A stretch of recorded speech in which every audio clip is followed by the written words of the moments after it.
Nous sommes à Marseille, en Provence.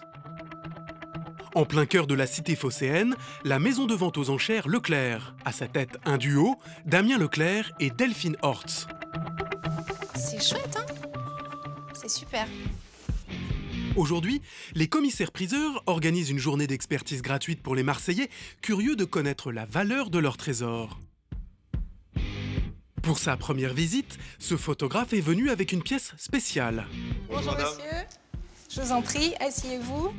Un vase récupéré lors d'une séance photo. Aujourd'hui, il souhaite savoir ce qu'il vaut. Alors voilà l'objet du délit. Ah, c'est marrant, il est asymétrique.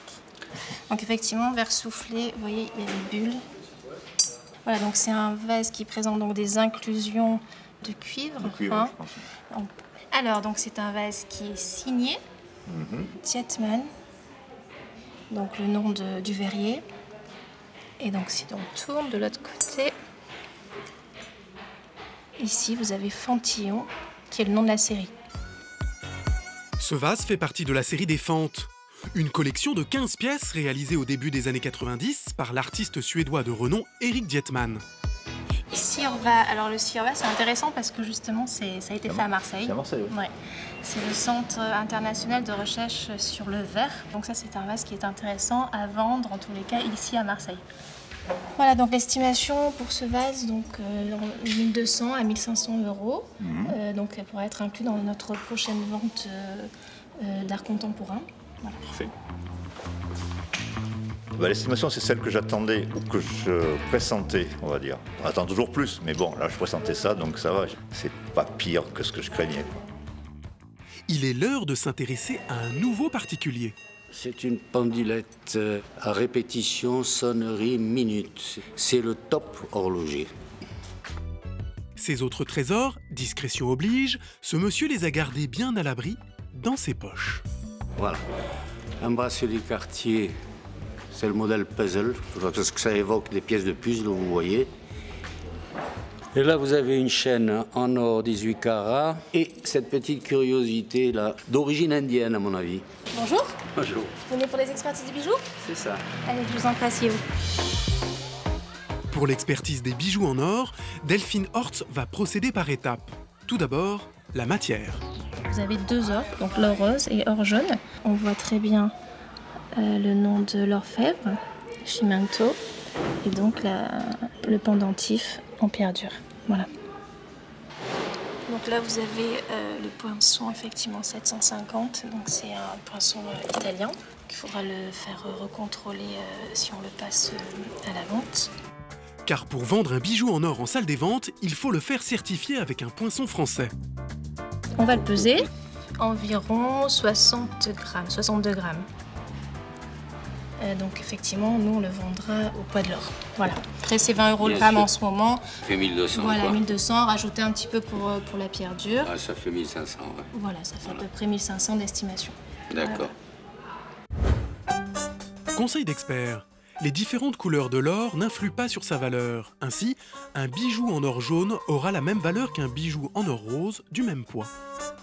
Alors donc ça c'est un bijou, un bracelet Cartier, modèle puzzle. D'accord. On regarde s'ils sont numérotés, parce que parfois les bijoux marqués sont numérotés. Et on va regarder tout ça, voir si c'est pas un faux, hein, surtout pour les contrefaçons. Donc ici on a bien le poinçon d'or. La tête, on a bien le poinçon de maître.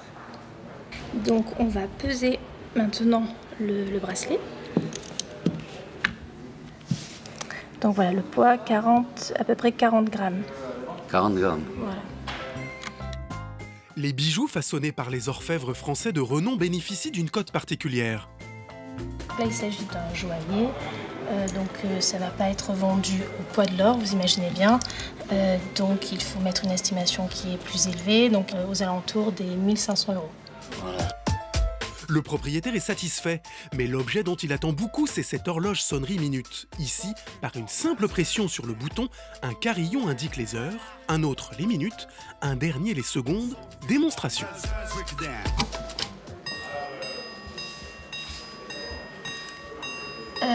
Donc là, on a une pendulette de voyage.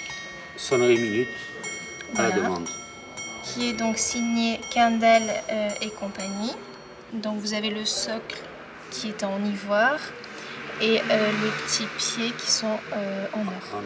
Effectivement, qu'on peut dater dans les années 1900. Moi, je mettrais une estimation aux alentours des 1000-1500 €. Voilà. Grosse déception pour ce monsieur qui pensait que son objet fétiche valait au moins 5000 €. Il préfère repartir avec. Merci monsieur. Je vous en prie. Peut-être à bientôt pour une prochaine vente.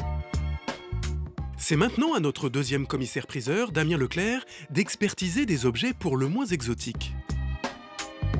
Alors là, il s'agit d'une ombrelle qui représente un papillon, comme vous pouvez le voir, qui vient de Chine. Alors, elles étaient suspendues pendant des années dans un couloir. Je n'en ai plus que 2, mais il y en avait 4 au départ. Et vous avez eu comment ces ombrelles en fait? De famille, j'avais une partie de ma famille qui était partie en Chine et donc les objets étant dans une malle, ils ont été renvoyés en Europe et en France. Bon, c'est vrai qu'elles sont un peu détériorées de par le temps. Oui, mais pas tant que ça, regardez, on voit bien le papillon. Non, pas tant que ça. Ouais. Ces ombrelles en papier, peintes à la main, indiquent, d'après leur forme et leur décor particulier, qu'elles étaient à but décoratif. Aujourd'hui, les Chinois rachètent leur patrimoine. Ce sont des objets qui ont un potentiel de vente qui n'est pas négligeable. Donc on va le présenter à un expert en art chinois et puis on vous dira un petit peu ce qui peut en être parce qu'il faut être sûr. Car avec l'art chinois, on ne sait jamais jusqu'où les prix peuvent monter.